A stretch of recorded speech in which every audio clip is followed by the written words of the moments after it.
I was reflecting heaps because I had a bit of a 21 bash. I was kind of looking around and I was like, oh my goodness, my friendships have just opened up in another way. So I looked around and I was like, wow, I met that person at work. I met that person at uni. I met that person from school. It was so crazy to see how my friendships have bloomed and blossomed and changed. I feel this like sense of empathy for my younger self when she had friendship issues, because when you're in high school, it's so daunting if you have friendship issues. You really feel alone. There's that quote as well, friendships are like seasons to an extent. Sometimes people or jobs, whatever it is, might only be part of your life for a certain season. And it doesn't mean that they didn't serve a purpose. They absolutely did. You have a bunch of incredible memories and things to look back on from that. But you got to grow with the times, move on to that next season. And if that friendship doesn't follow through with you, then that's okay. Welcome back to the We Are Sage podcast, a space for real conversations, practical advice, and that sense of empowerment you've been searching for.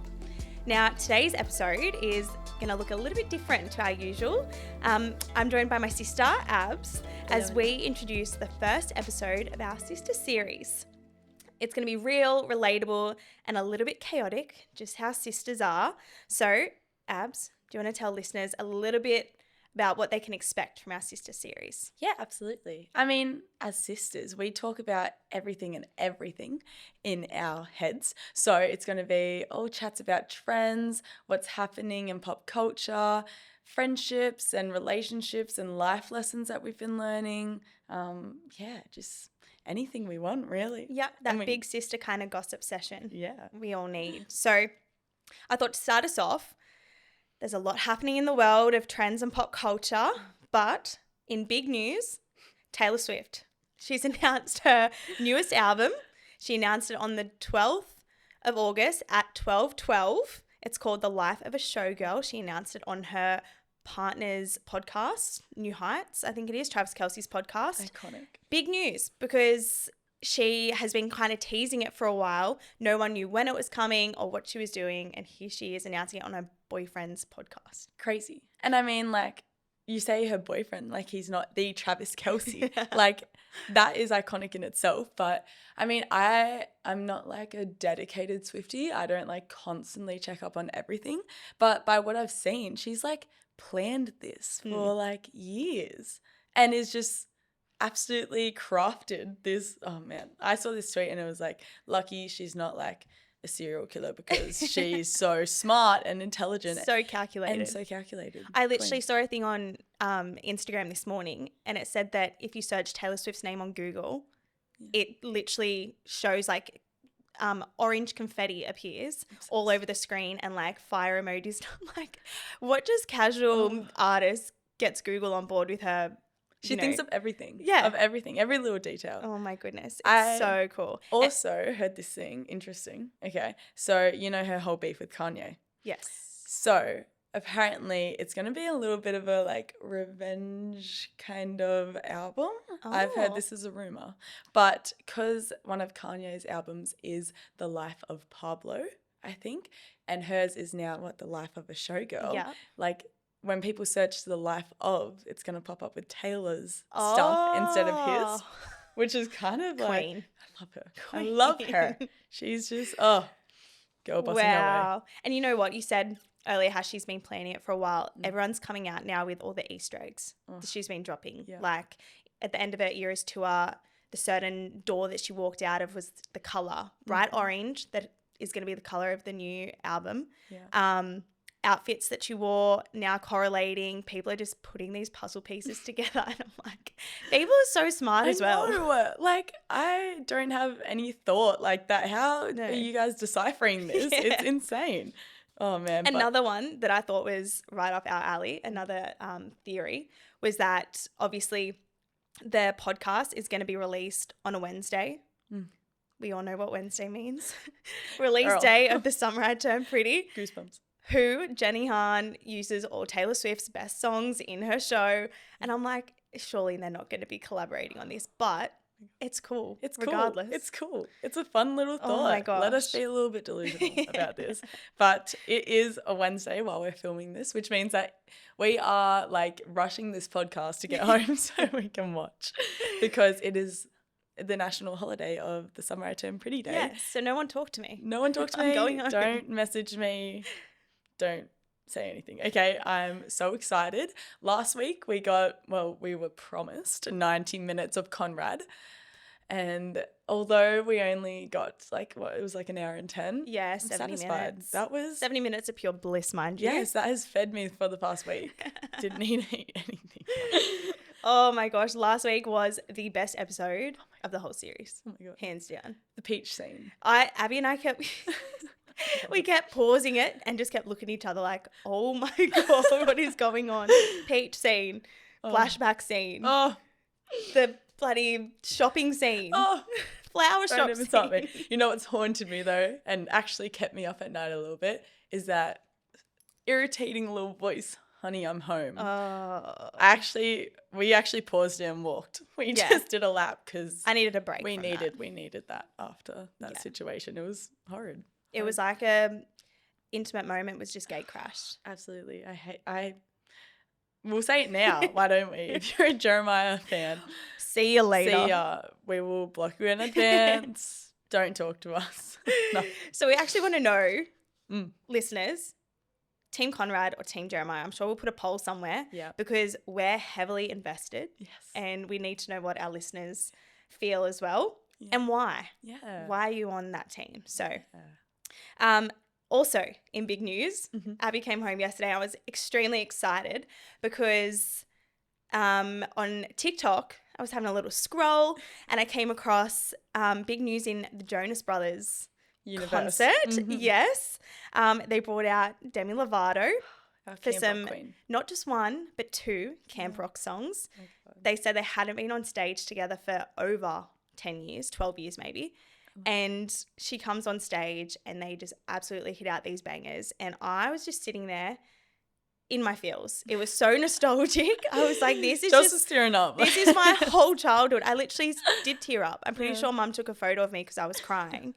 And I was just like, this is happiness. Oh, joy. Like it just, you know that joy when you feel when you're a young kid watching something for the first time? Oh my God. It was like that, watching 2 of like my favorite stars because, you know, grew up watching Disney Channel, just like belt out 2 of my favorut songs. And I was just like, this is epic. This is so epic. And it just made me feel, you know, all nostalgic and that was a core memory for us. Oh my goodness. We like getting the bus home and like running down our street to catch Disney Channel at 4 p.m. Yeah. So that we could get a little hint, Hannah Montana, whatever it was, like Wizards of Waverly Place. Oh. But, you know, movie nights, High School Musical, Camp Rock. My goodness. That was it your 10th or 12th birthday High School Musical theme? We were talking for the Bowies. Yeah. Because High School Musical 2 came out that night. That's like, and it was godsend, like 22nd of September. What year would that have been? I'm not great at math. 2011. Wow. Yeah. Stars aligned on that day. Fact check me. 22nd of September 2011. High School Musical 2 released on Disney Channel. Check it out. It was the best night. Oh my gosh. I was all of 6 years old. And like that was the awesome thing. Like even though me and Charles had an age gap, like I was just obsessed with everything that she was like interested in. And High School Musical, I mean, who didn't love it? I introduced you to Troy Bolton. Oh, first crush. Absolutely. That strawberry scene with Gabriella shaped my like love expectations for the rest of my life. And that's a really beautiful thing. Yeah. It's a really beautiful I'm so thing. glad I was part of it. Yeah. Okay. Now talking growing up. Big elephant in the room. Miss Abs turned 21 last week. 21. Big That's deal. How are we feeling? Older, wiser, more intelligent. No, I can't believe I'm 21, and I know people are probably gonna listen and be like, 21, like that's nothing, whatever. But like, wow, what a milestone. Yeah. And it's kind of like shook me to my core a little bit. I'm like, whoa, I'm actually getting older. Like, I'm actually growing up, which is so strange. I think I'm mentally still like 15. So I don't know, I've got a bit of catching up to do. But no, like a lot has been kind of changing in my world, which has been like a bit daunting, but also exciting. There's so much to look forward to at every phase of your life. And I feel like I really am.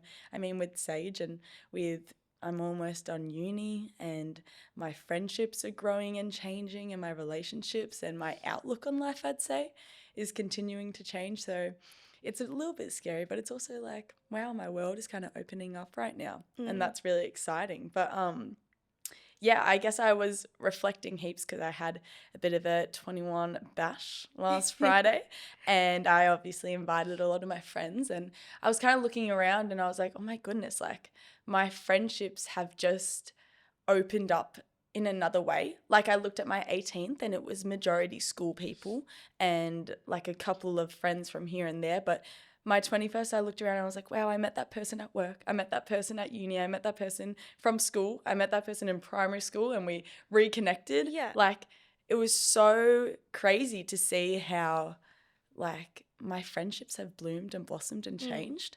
And I don't know, I feel this, like, sense of empathy for my younger self when she had friendship issues because when you're in, like, high school, it's so, like, daunting if you have friendship issues. You really feel alone.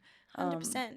But there's that quote as well, you know, that friendships are like, you know, seasons to an extent. Like the weather seasons out there, like leaves only grow on trees in certain seasons or animals only come out in certain seasons. And it kind of correlates to friendships in that regard where, you know, sometimes people or jobs, whatever it is, might only be part of your life for a certain season. And it doesn't mean that they didn't serve a purpose. They absolutely did. And you probably have a bunch of incredible memories and things to look back on from that. But you got to grow with the times and move on to that next season. And if that friendship doesn't follow through with you, then that's okay. If it doesn't fulfill you, you Yeah. kind of got to move past it, which I think is heartbreaking. And I think it's something that sometimes people don't talk about enough. There's so much focus on like romantic relationships and like falling in love and everything, but like platonic friendships and platonic relationships where you are invested in someone's world and their life and who they are just as a person. You don't really get much in return, right? Yeah. Like you want to be a part of that person's life because you genuinely like them as a human. Yeah. And like I've kind of in the past couple years, I've dealt with a lot of like kind of friendship breakups, I guess you could call it. And it's been hard to navigate them. Like it's very, I don't have any bad blood to them or anything, but you're right. Like sometimes people just change and drift and you naturally outgrow people too. Yeah.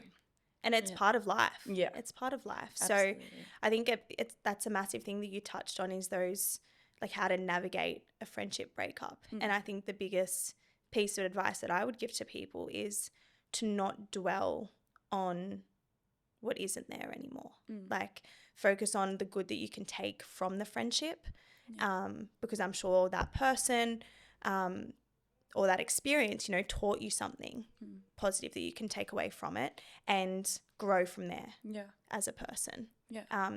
Yeah, I guess that would be my biggest advice. But it's so hard, especially as a teenager when you're at school and you feel like, you know. You can't escape it. Yeah. It's literally like you have to deal with it when you're at school and you see that person every day. Yeah. And then you have them on social media and you're seeing what they do and it's different when, you know, you see, even if it's a group that you used to hang out with, that they're all hanging out together and you're not there anymore. But it's so important to remember that your people are out there. Yeah. And whether that be through sport, whether that be through work or uni, like you spoke about, like there's always going to be people out there that align with you and your interests and your values.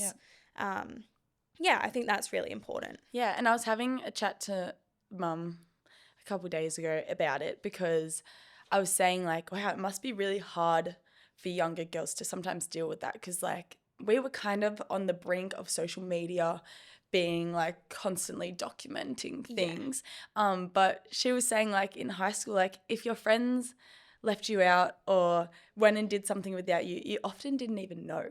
Like you would kind of just maybe hear about it later on and obviously it would still hurt, but social media, everyone has a private story. Yeah. Everyone has a Finsta, like something to post a memory on. And as beautiful as that is, it can sometimes be really like soul crushing. Yeah. Because you're so hyper aware of what everyone else is doing and everyone else's friendships and how close they may be with each other that it can feel a little bit lonely. So, I guess I'd probably just say be strong in the pursuit of your own happiness, you know? Attract the people in your life that are going to fill your cup. Yeah. And who fill yours or fill yours in return. Yeah. That's what I'm trying to say. Absolutely. Yeah. Like, I think sometimes we can be a little bit harsh on our friends and be like, oh, they forgot this or they said that to me. And I think it's just important that we give everyone a little bit of grace, you know?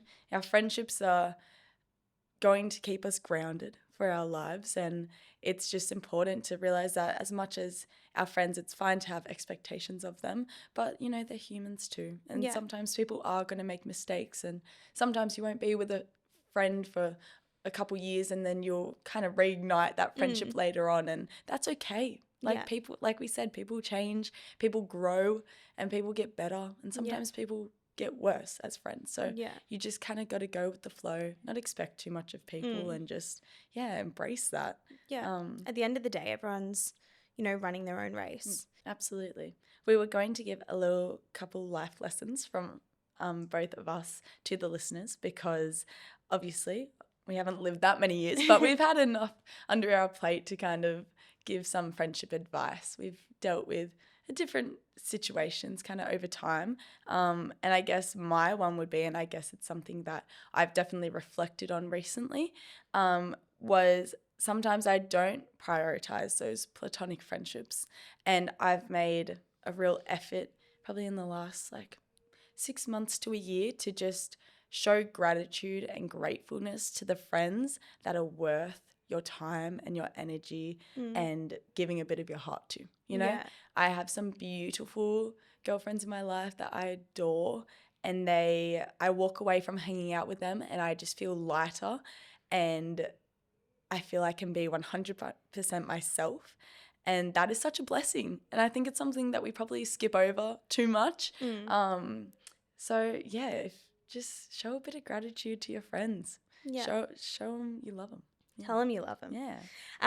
And my one would be, the life lesson is that you will eventually find your people if you haven't already. And those people will keep coming over, you know, the course of your life, and that, you know, school friendships aren't everything as well.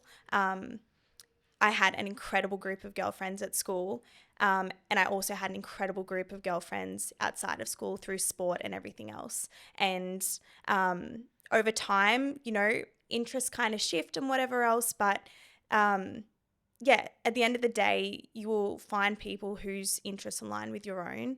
And like you said, you want to invest in those kind of friendships that really make you feel good. You know, when you walk away, you feel good about yourself. And I think that's probably my biggest piece of advice. Yeah. My life lesson. Your life lesson, your wise life lesson. That leads to our Rise and Bloom. Yes. This one this week comes from the both of us, obviously. And it is: the challenge to our We Are Sage community is to tell 3 of your friends just how grateful you are for them. Okay, you can send them a message, write them a letter, give them a big old smooch, whatever you want. Okay, just tell your friends you love them and you appreciate everything they do for you. You know, show a bit of loving. This is our, bit of gratitude for the next fortnight for our listeners, is to reach out to those people that you love, your close friends, and really make sure that they're aware that you love them. So, good luck with that challenge, everyone. We'll probably do the same. We'll message all of our close friends. Now, before we wrap up, I thought we could go into a new segment on our radar where we can give listeners an insight into our current faves, our current favourite book, movie, and song. So, do you want to start off, Abs? Absolutely. Okay, so my favourite song of the moment is Devotion by Justin Bieber. I think it is just the most beautiful, love a girl, chill, driving with the windows down, groovy song. And the album as a whole, there's some misses on it, but I definitely like a lot of the songs on there. Yeah. He kind of popped off with it. I love Daisies as well. Oh, yes. My favourite song of the moment is Dive by Olivia Dean. She's queen.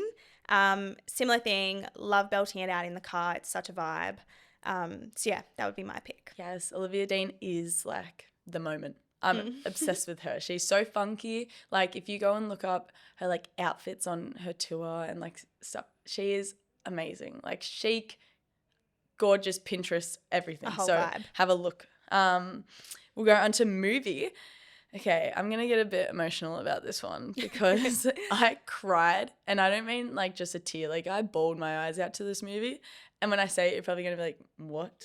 Why in the world? But How to Train Your Dragon live action was the most beautiful film I've ever seen in my life. And people are going to be like, oh, what? Like that's such a weird choice. You're 21, grow up. No, it was beautiful. The like cinematography, like it was cinema. Gorgeous, pure cinema. It was, there was just like, the dragons were so good. And like the main character, Mason Thames, plays Hiccup, and he was just perfect. Like I've never seen someone like embody a character so well. Yeah. And there was just so much life in those dragons' eyes, and it reminded me of our dog, and I actually just like broke down. I was like, oh, this is too much. So do I have to see the first one before I see that? Well, it's like, because it's a recreation, it's like the live action remake. Oh, okay. So, and I like didn't really remember because I watched the like animated one when I was like 7. Yeah. So I rewatched it and I was like, oh my goodness, I forgot this happened. It's beautiful and amazing. So yeah, love that. Well, my movie, yeah, F1, the movie with Brad Pitt. So good. Epic. Mind you, damn, he looks good. He looks great. He's an old man and he... Damn. Great. Absolutely great. But I just loved that it literally embodied everything that, you know, the F1 scene is all about. It was a bit extreme at times, but having all of the actual F1 drivers in there as, cool. You know, cameos, but also playing themselves, epic. So I thought that was so cool. And I'm a sucker for an action movie too. Yes. So that would be my rec. I love it. And we went and watched the movie together as like our whole family, and it was just such a cool experience. It was just like, and I know nothing about F1, like not a thing. I don't know what's in a car. I don't want to know, to be honest. But I was watching it like, damn, maybe I should get into this. Like, it's a bit like drama. You might become a rev head. I know. Look at me. See me in a month. Can we talk about how obviously there's Netflix, Stan, and every other platform these days, but bring back going to the movies. Yes. So wholesome. Oh my God, I could talk about this for days. I like, if I'm ever feeling a slight bit sad, I will go to the movies, get myself popcorn, put some Maltesers in it, ain't that right? And I would just enjoy it. Like it is such a beautiful human experience, and I adore it. Like I was talking once again to Mum, my only friend, no. I was talking to Mum about it the other day. We were reminiscing when we watched Barbie, and Chelsea was in Europe when we went and watched Barbie, but it was such a girlhood experience. Like we were in the cinema, everyone was wearing pink, and then we went outside and everyone was just like, hey Barbie, hi Barbie. I was like, this is beautiful. How wholesome. It was so wholesome. So go to the movies if you haven't in a while. That's another tip that's another rise and bloom. Yeah. Go to the movies. And book recommendation. Okay, so my favorite author is Emily Henry. And if you haven't heard of her, go check her out because I love her books. She has so many. She's a bit of like a romance, like, writer, but I'm currently reading, and when I say currently, I'm like 10 pages in, but I just got Great Big Beautiful Life by her, and it's going into like two people kind of being like, one's really grumpy, one's like a ray of sunshine, you know that trope. Yeah. And they're like kind of competing to get a biography from this famous woman. And so far I'm loving it. I just love her writing style. It's so engaging and so like fun and lighthearted. I always like feel like giggly when I'm reading, and it's so fun. How about you? Love it. Yours? Well, mine, I thought if you were going a bit of a romance path, I'd go a bit of a thriller, The Silent Patient. Now, I have recommended this to a few people now. Huge fan. This book had me in a literal chokehold. I was just could not put it down. I was obsessed. And the plot twist, insane. So good. So I won't say anything else because it's one of those books you don't want to give anything away, but highly recommend to anyone who wants to read it. Agreed. It's about, for a little blurb, a lady that at the start of the book murders her husband and since then has not spoken a word about it. And she goes into a psychiatric unit and a lot of psychologists coming in to try to get her to talk. And that's that. So, and if you want something more lighthearted, another recommendation would be the Off-Campus series. Oh, hockey romance. Yeah, love you it. love that. You love it. That's just something more lighthearted. But yeah, to wrap up, Abs, thanks so much for coming on for our first episode of our sister series. To our listeners, thank you so much for tuning in. If you enjoyed this episode, please don't forget to like, subscribe, leave us a comment, and tell us, something you loved about the episode. And share it with someone you love. If there's someone out there you think might benefit from it, please be sure to send it to them. Yes, please follow at weare.sage. We have our Instagram, we're on Facebook as well, and we've gotten a TikTok. So get onto TikTok because it's a little bit more laid back, relaxed content. That's really fun. And yeah, tell us what you want to see more of. This podcast will be on YouTube as well. We're looking to make some fun YouTube clips. So if you have any ideas for that, send them through, DM us. We're always on our socials, so hit us up there. And for the future episodes of the Sister Series, we want to hear from listeners. So any questions that you might have or advice, dilemmas, anything, send it to us. We'd love to cover it on the podcast. And yeah, create that space for you girls. So lastly, to every girl who's ever felt like too much, not enough, or completely lost, this space is for you here at We Are Sage, and we're so glad to be along on the ride with you. So good luck with your challenge, and we'll catch you next time. See ya. Bye.